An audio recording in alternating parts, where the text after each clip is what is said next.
através da rede tvm.com.br,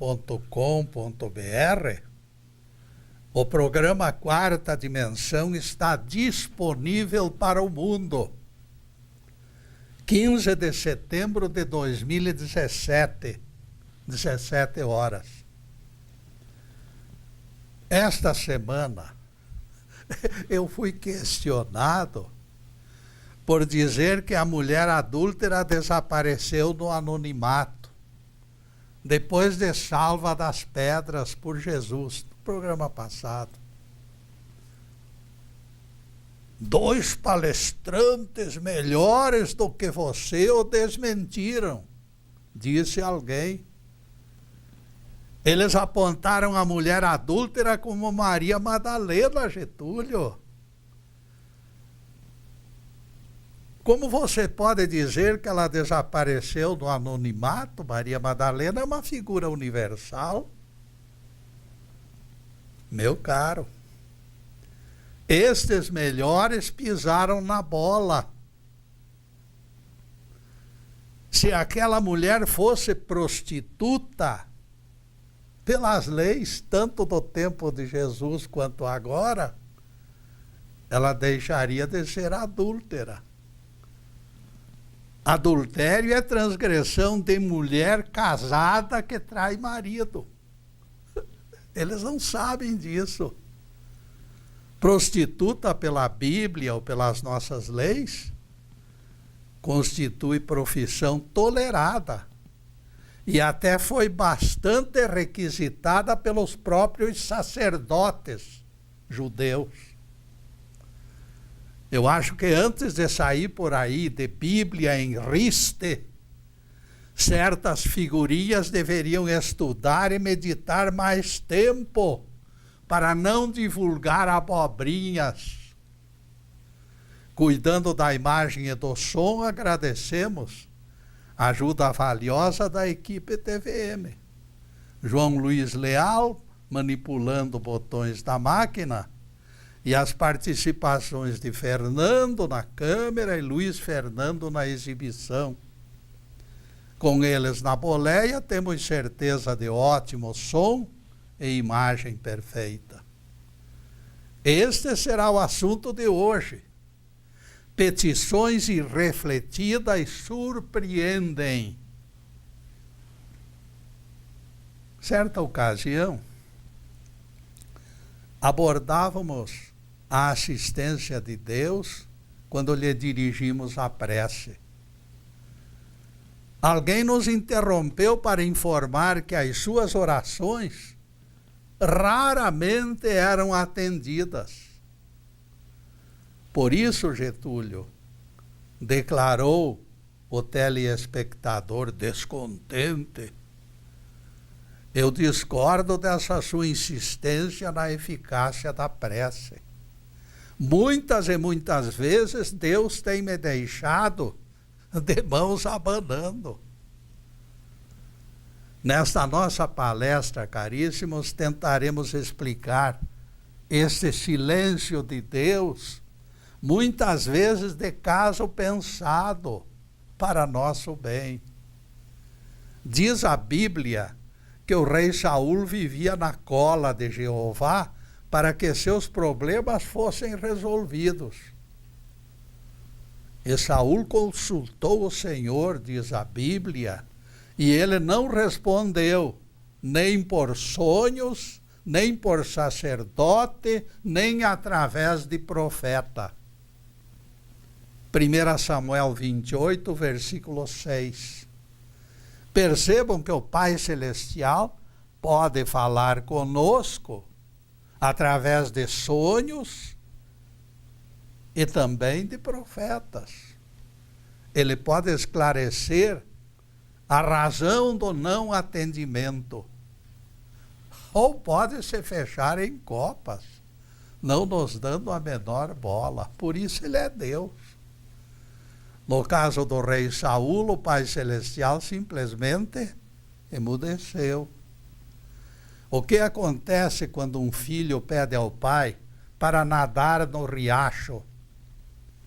Antes de autorizar, o pai humano tem que analisar duas coisas: a habilidade do filho como nadador e a violência das águas.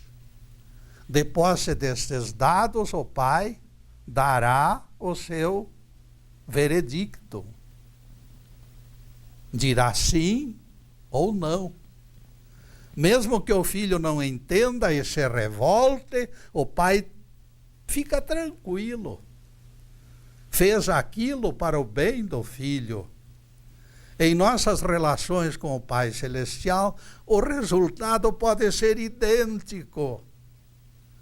Nós pedimos algo perigoso ou prejudicial, e Deus simplesmente recusa o pleito. O silêncio do Pai Celestial nos melindra. Muitos chegam até a se revoltar contra Deus. Afinal, todos se julgam merecedores e não percebem o perigo atrás da moita. No interior do Brasil, muitas menininhas colocam imagens de Santo Antônio de cabeça para baixo. Elas protestam contra o santo casamenteiro por não lhes arrumar namorado e marido. A imagem de Santo Antônio de Pádua é castigada pelas menininhas. Na opinião de muita gente, Deus e os santos são obrigados ao atendimento dos nossos pleitos.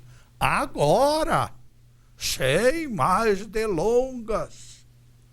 Todos os pedidos merecem imediata atenção de Deus, proclamam alguns pregadores apressadinhos. Eles ainda não aprenderam que a pressa sempre foi inimiga da perfeição.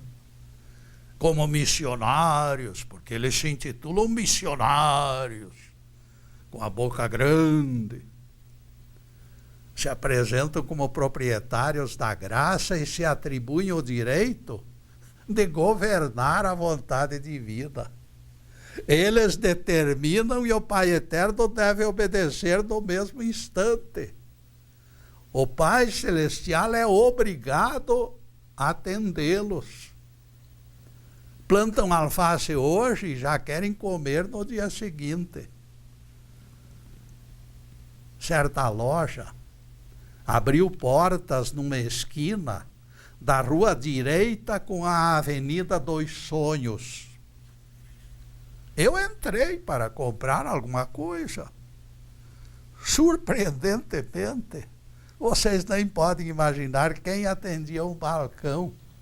Um anjo, de asas e tudo. O que vocês vendem? Eu perguntei. Tudo que seu coração desejar, respondeu a figura angelical. Tudo mesmo? Rematei, espantado. O que você quiser, foi a resposta do balconista. Percebendo que a força do milagre estava no ar, eu passei a nutrir enorme expectativa. Hoje eu levarei para casa tudo o que eu preciso. A loja repleta justificava a minha esperança. Todas as carências do mundo poderiam ser supridas quando eu voltar com os meus alforjes repletos. Se esta loja tem tudo, bastará comprar e distribuir. Não haverá mais fome, nem desesperança, nem guerras. O anjo me olhava assim, de soslaio, tranquilo, meio surpreso com o meu entusiasmo. E eu fiz o pedido. Eu quero uma abraçada enorme de paz, 5 quilos de alegria e uma arroba de amor. O balconista me interrompeu, deixando evidente gesto de surpresa e de impaciência. Depois ele me disse sorrindo: você não entendeu, amigo. Leia o aviso na parede ali no fundo da loja. Aqui nós só vendemos sementes. Os nossos fregueses terão que plantar e esperar o tempo da colheita. Nós queremos paz. Nós queremos alegria. Nós queremos amor. Na loja daquele anjo nós compraremos todas estas coisas. A grande dificuldade, porém, é que a loja daquele anjo só vende sementes.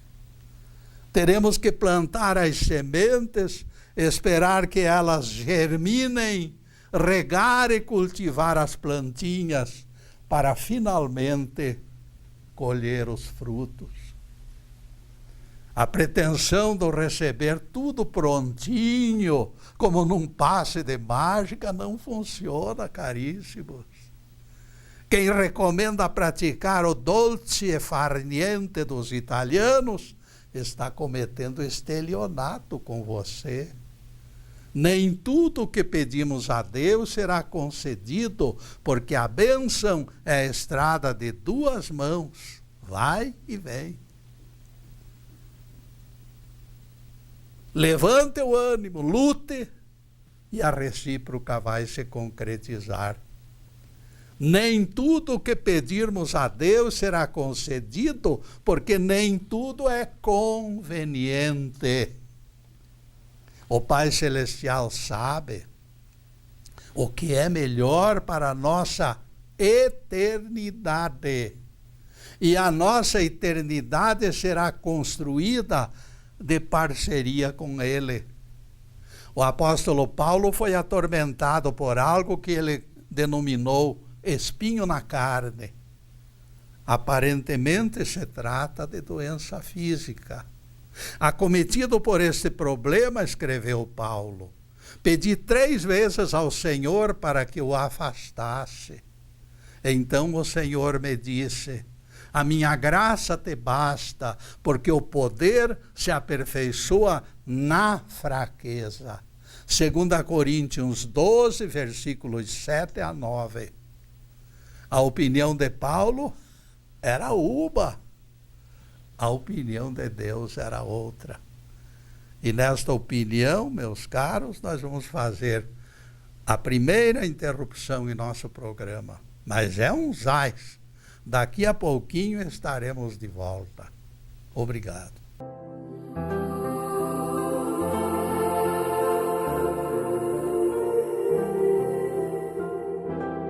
Já estamos no segundo bloco do programa Quarta Dimensão e convidamos os telespectadores para acessar o nosso site. Por gentileza do João Luiz, ele já está na telinha, esperando por aqueles que preferem analisar textos por escrito. Obrigado, João Luiz. Para quem não dispõe de tempo para assistir os programas das sextas-feiras, oferecemos a comodidade de 125 YouTubes na internet, meus caros. Desde março de 2015, nossos programas estão sendo colocados para a comodidade dos telespectadores. Atualmente, apesar de aposentado, nosso amigo Zube é o provedor destas páginas semanais. Obrigado ao Zube. Paulo queria ser curado. Quem não quer? Mas Deus pensava de forma diferente. Deus achava mais conveniente que ele sofresse, para não ser aniquilado pela soberba. Porque o sofrimento faz pensar. O sofrimento faz a pessoa raciocinar, refletir. Paulo tinha diante dos seus olhos tão somente a sua vida terrena. O Pai Celestial enxergava bem longe toda a eternidade do Espírito. Nós apostamos no lucro no curto prazo. Deus avalia o prejuízo futuro e corta o mal pela raiz. Outro perigo da oração é o modo equivocado com que nós nos avaliamos. Na entrada do templo de Delfos foi colocada a seguinte frase: conhece-te a ti mesmo. Antes que o terráqueo tivesse tempo para refletir, surgiu nosso rabi e balançou o coreto ordenando: sede perfeitos, como perfeito é vosso Pai Celestial. Como faremos para alcançar a tamanha bem-aventurança e desta forma pronunciar aquela prece aceitável? Fica difícil para o ser humano sequer imaginar perfeição. Pela fé, chegaremos lá. Dizem doutrinadores pouco sérios. A realidade é que o Evangelho aponta. É diferente da pretensiosa imaginação de pregadores interesseiros. A legítima fé não é tão fácil quanto tais figurinhas divulgam. Bastará que nós analisemos um trecho do Evangelho e encontraremos descrentes dentre os próprios apóstolos. Vejam o que diz o Evangelho. Dirigiram-se os 11 discípulos à Galiléia, ao monte que Jesus indicara. Logo ao enxergar Jesus, todos eles o adoraram. Alguns, todavia, ainda nutriam dúvidas. Vejam só. Mateus 28, versículo 17. Por isso é grande o número de requerimentos indeferidos. Falta fé. Este é o ponto a ressaltar. Entre os 11 apóstolos, o texto diz que alguns não acreditavam, mesmo naquele término de aprendizado com o grande professor chamado Jesus. Este episódio ocorreu quando o mestre estava completando seu último dia na terra. Dali a pouco, ele ascenderia aos céus. Alguns dentre os 11 apóstolos eram incrédulos naquela altura do campeonato. Este é o argumento básico da nossa doutrina. Esta ideia de se tornar santo com uma varinha de condão, isso aí está completamente fora das minhas expectativas. No Brasil e no mundo apontam-se crentes perfeitos e salvos em tão grande número quanto as estrelas do céu. Todo mundo está batendo no peito e se dizendo salvo. Coerentes com a realidade do planeta de expiação e provas, nós apontamos o equívoco, o estelionato. Não existe a menor possibilidade de perfeição apontada pelos arautos do novo nascimento de alicerces precaríssimos. Eu sei que nós chegaremos lá, mas não é neste planeta não, nem nesta vida, nem no próximo século. Nós vamos demorar bastante. Aqueles homens que conviveram com o Mestre durante 3 anos, partilhando lições extraordinárias, ainda duvidavam dele. Jesus carregou no retorno ao 7º céu a lembrança de colégio apostólico mergulhado na descrença. A frase no templo de Delfos: conhece-te a ti mesmo, é indecifrável, porque o nosso autoconhecimento é mínimo. Nós somos aprendizes dos menores em termos de vida espiritual. Se a oração que representa aquela primeira camada no recheio do aperfeiçoamento, tem sido de tal forma imperfeita, que será o resto? Falta muito para atingirmos maiores alturas em termos de aperfeiçoamento. Não será neste ciclo que alguém penetrará o nirvana. Só o crescimento de nosso perfil, a ampliação da nossa sabedoria e o exercício constante do amor nos libertará dos grilhões. Deus é grande, eu sei disso. O homem é demasiado pequeno, eu também sei disto. O que pensamos sobre nós mesmos pode ser o que desejamos ser, mas não é o que realmente somos. Orgulho e amor próprio nos mantêm insensíveis aos apelos dos nossos mentores. Não temos sido realistas no reconhecimento da nossa indigência espiritual.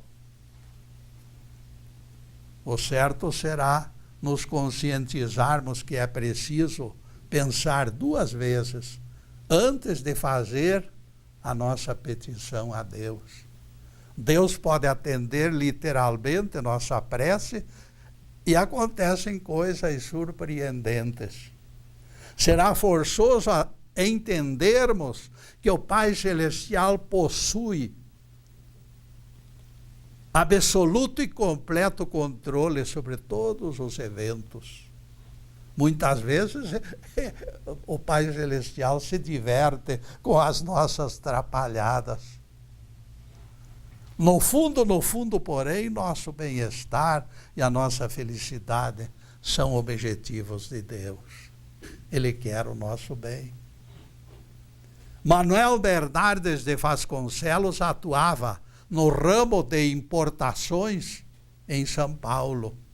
Apesar das dificuldades, seus negócios ocorriam normais, longe de riscos.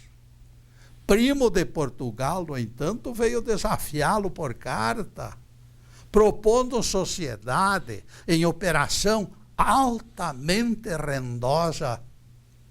Ele depositou confiança nos argumentos do primo, entusiasmado com a possibilidade de ampliar seus lucros.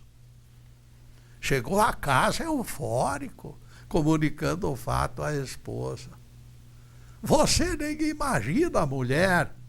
O primo Joaquim chegará breve com carregamento valioso. E eu entrei no negócio. Poderei abiscoitar 50.000 cruzeiros de lucro de uma só vez. Esse seu primo será honesto? Perguntou Maria preocupada. Sempre foi, respondeu Manuel, mostrando que acreditava no parente de além-mar. Ora, pois, retrucou Maria, então vamos lá. Só existe um problema, explicou Manuel. Terei que enviar 100.000 cruzeiros como sinal. Sem isto, ficarei de fora da operação. Vamos rezar, Manuel, e tudo vai dar certo. Garanto que a força de Deus mobilizará nossos clientes e reuniremos a quantia necessária. O casal sempre fora religioso. De joelhos em terra, eles pediram reforço de caixa. E neste reforço, caríssimos, nós vamos fazer mais uma pequena interrupção em nosso programa, mas será um zás, porque daqui a pouco estaremos de volta. Obrigado.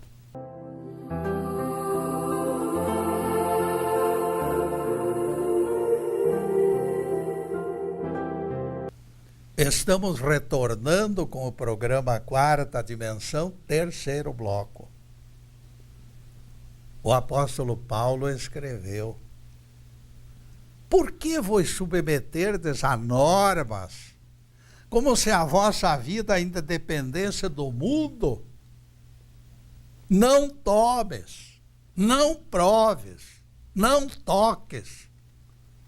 Tais são mandamentos e doutrinas de homens. Tudo isto é destituído de valor e só serve para satisfazer a carne. Colossenses 2, versículos 20 a 23. E o apóstolo Paulo segue na linha da liberdade cristã, determinando: ninguém vos condene por comida ou bebida, a respeito de festa, de lua nova ou de sábados. Tudo isto não passa de sombra do que devia vir, porque a realidade é o Cristo. Colossenses 2, versículos 16 e 17. Livros e mais livros se escreveram para complicar as coisas. Jesus desceu à terra para libertar os seres humanos de tão sufocante cascata de falsas promessas e falsas prescrições da mesma forma. Por mais que aparentem sabedoria, religião pessoal, devoção e ascese são destituídas de valor e só servem para satisfazer a carne. Colossenses 2, versículo 3. Palavras de Paulo, com as quais nós concordamos, em gênero, número e grau.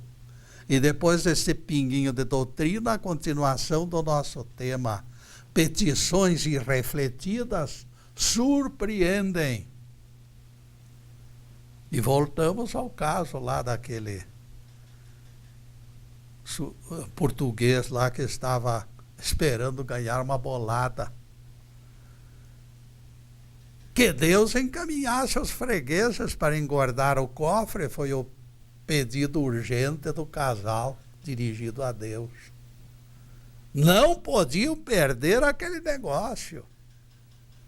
Os dias passaram, todavia, e nada de entrar dinheiro.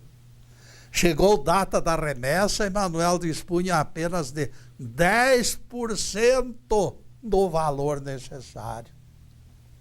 Infelizmente, exclamou Manuel, lamentando a falta de sorte, desta vez Deus nos abandonou. Horas depois, a notícia bomba chegou ao seu escritório. O primo Joaquim fora preso ao desembarcar no Porto de Santos. Todo o carregamento era ilegal e a operação fora descoberta pela polícia.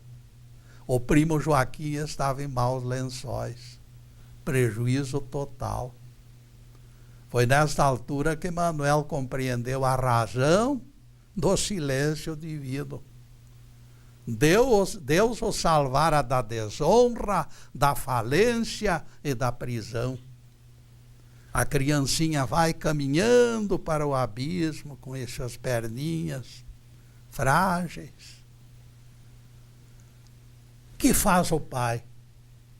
Corre atrás dela e a toma pela mão e a carrega de volta.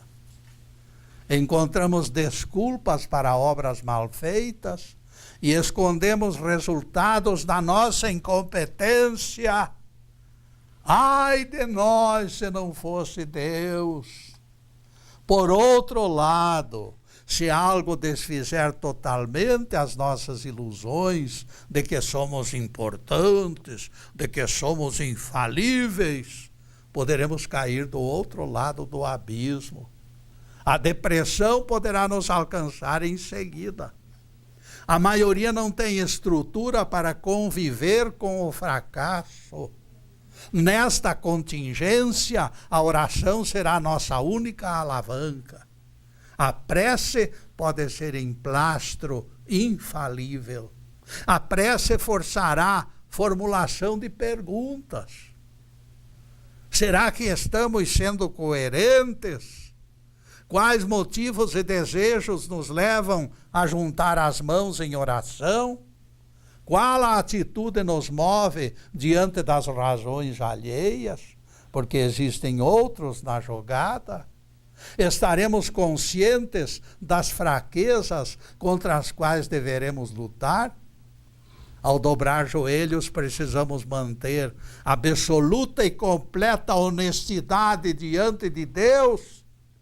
Subterfúgios e justificativas não cabem quando nossos olhos estão cravados no Ser Supremo. Entra no teu quarto, disse Jesus, e fechada a porta, ora a teu Pai em secreto, e o Pai que vê em secreto te dará a recompensa. Mateus 6, versículo 6. As palavras do nosso Rabi são bastante claras. Teu Pai que vê em secreto, diz ele. Se estivermos interessados em nos expor em todas as nossas carências, a prece será o caminho certo.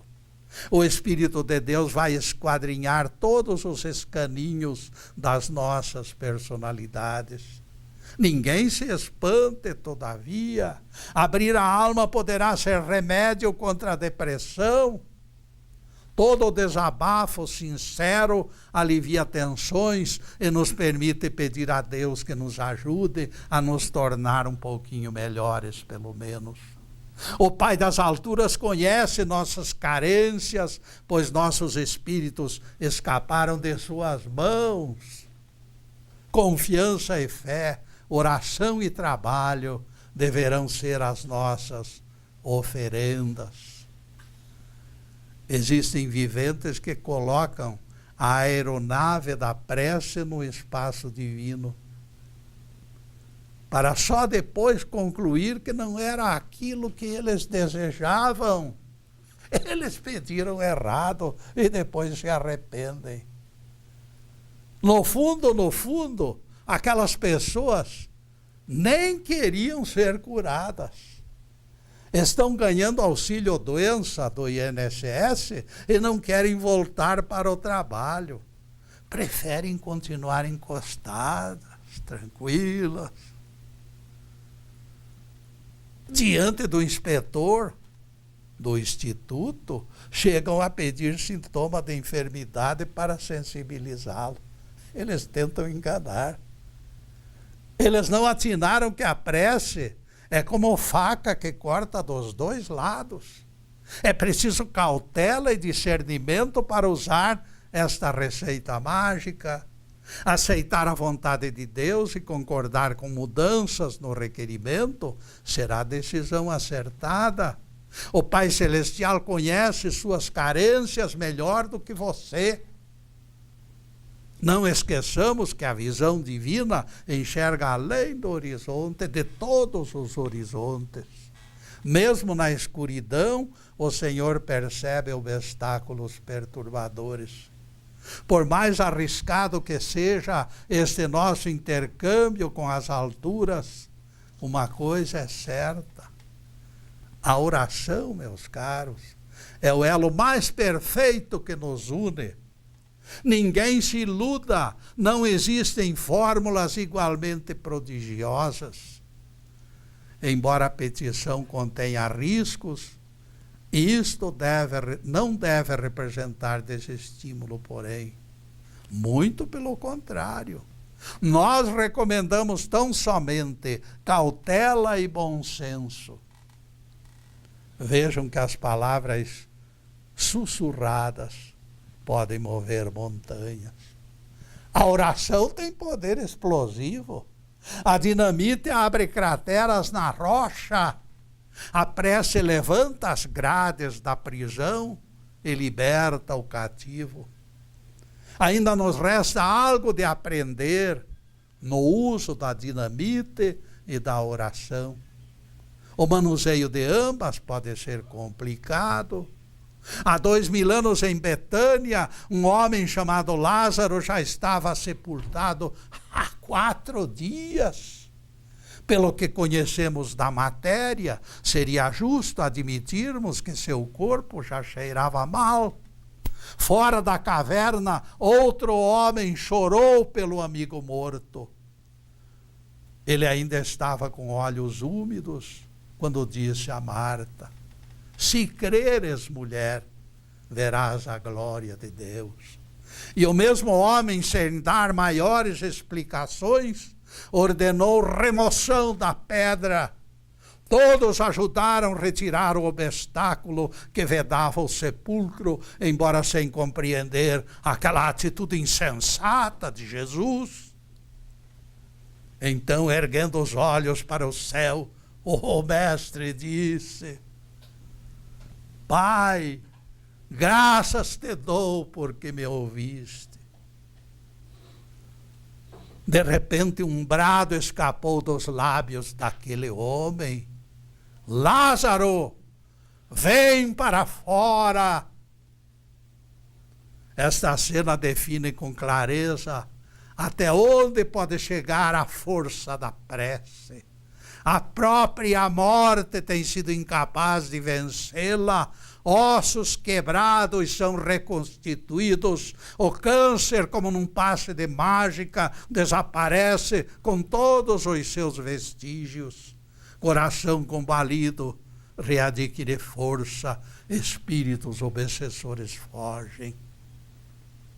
E neste ponto, meus caros, nós vamos fazer mais uma pequenina interrupção em nosso programa para os comerciais do canal. Mas é um instantinho só. Daqui a pouco estaremos de volta. Obrigado.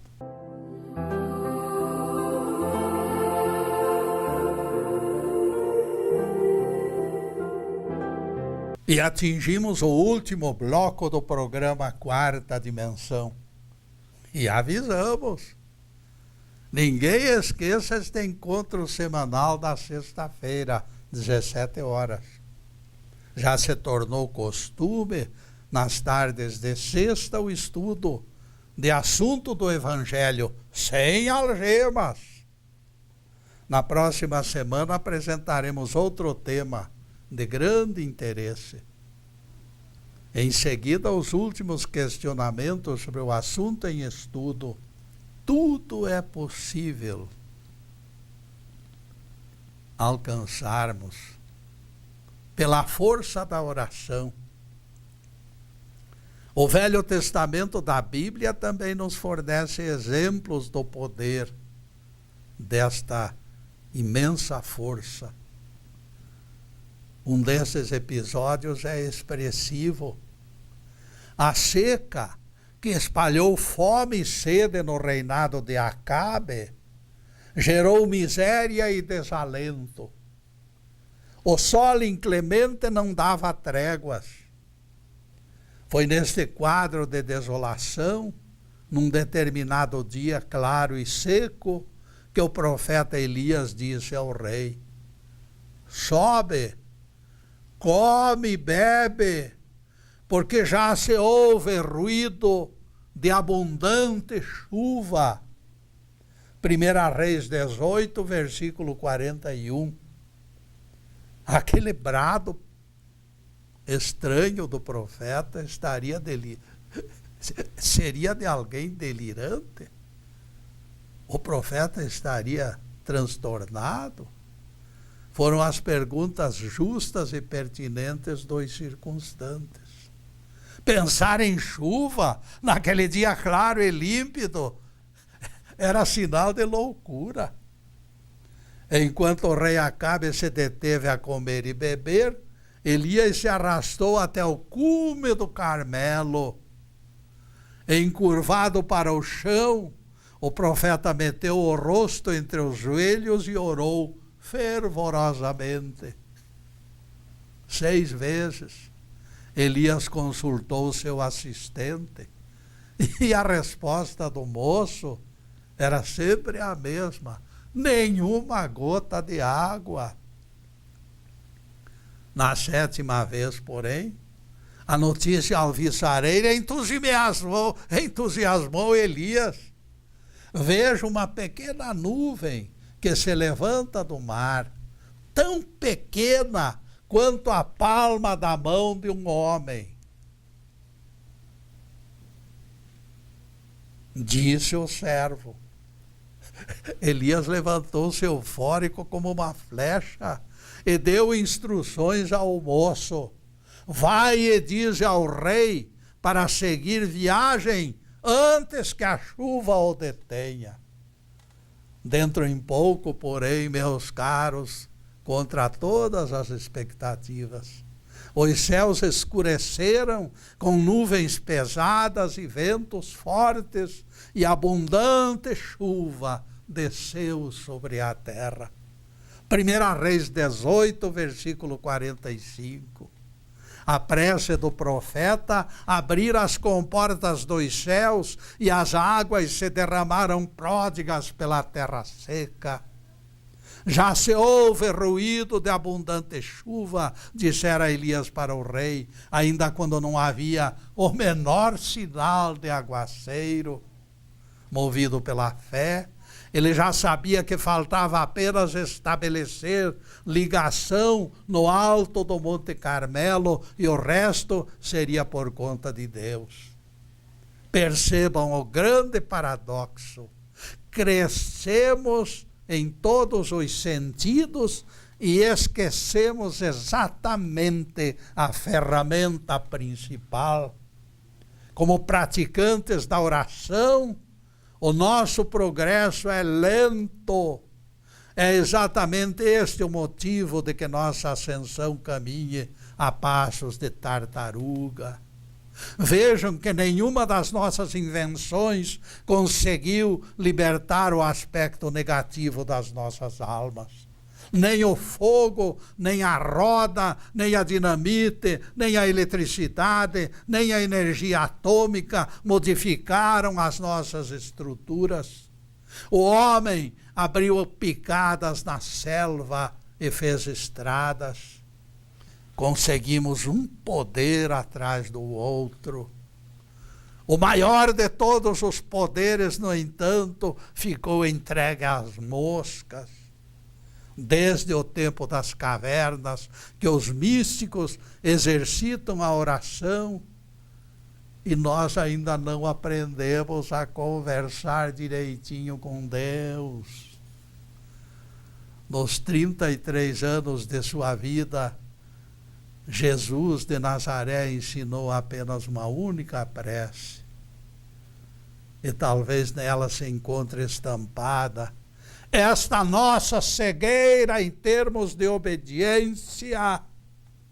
Nós ainda não aprendemos a importância de relacionamento coerente com o Pai das alturas. Passados 2000 anos, os cristãos repetem a prece modelo, tentando enganar a Deus. Existe uma pedra no meio do caminho, como diria famoso profeta, famoso poeta, famoso vidente. E nesta pedra milhões e milhões vêm tropeçando. Perdoai-nos assim como nós perdoamos, exclamam milhares e milhões de vozes em procissões intermináveis. E ninguém perdoa ninguém. Proferimos a frase como papagaios, sem atentar para o grande compromisso assumido. Este é o perigo da oração robô, daquela que faz e não sabe o que faz, daquele que diz e não sabe o que diz. Antes de pedir perdão a Deus na prece do Pai Nosso, deveríamos examinar a consciência e aprender a perdoar. O velho patriarca Jacó sonhou com escada que ligava o mundo dos homens ao mundo de Deus. Os anjos subiam e desciam pelos degraus da escada. Esta escada, meus amigos, é a prece. A prece nos aproxima de Deus. Admitir esta verdade, porém, não significa que jamais sofreremos contratempos. Ninguém esqueça que este mundo é planeta de provas. Deus precisa provar a nossa têmpera. No mundo tereis aflições, disse Jesus. Mas, ao mesmo tempo, este mesmo Jesus nos consola. Tende bom ânimo, eu venci o mundo. Deus permite contratempos para valorizar o tamanho da nossa posterior alegria. Depois da tempestade, sempre surgirá a bonança. Vocês querem protótipo de prece perfeita, caríssimos? Leiam o Evangelho de Mateus 26, versículo 39. Jesus caiu de face em terra e orou: meu Pai, se é possível, passe de mim este cálice. Não seja como eu quero, porém, mas sim como tu queres, Senhor. Vejam que esta lição nos foi proporcionada na agonia do Getsêmani. Naquela ocasião, Jesus nos ensinou que a vontade de Deus deve se encontrar acima de tudo. Quando nos entregamos à vontade do Pai Celestial, com certeza realizaremos sempre a prece perfeita.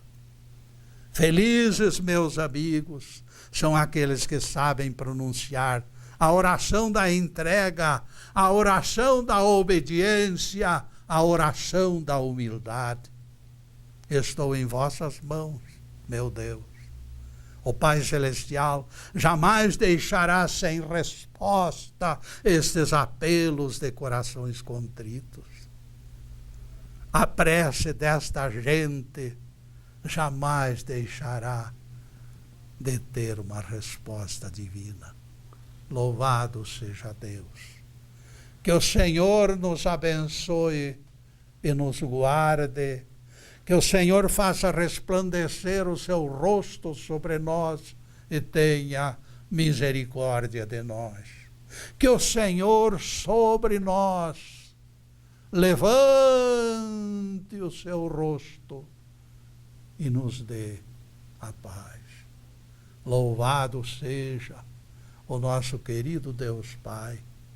Louvado seja o santo nome de Jesus, o nosso Cristo. Obrigado, meu Deus. Obrigado, Jesus. E obrigado para todos vocês, além desta câmera, que possamos todos estar recebendo neste momento as bênçãos divinas do Pai Celestial e do nosso querido Mestre. Muito obrigado, meus amigos. Muito obrigado pela presença, pela solidariedade e pelo carinho. Muito obrigado, meus amigos, e boa noite.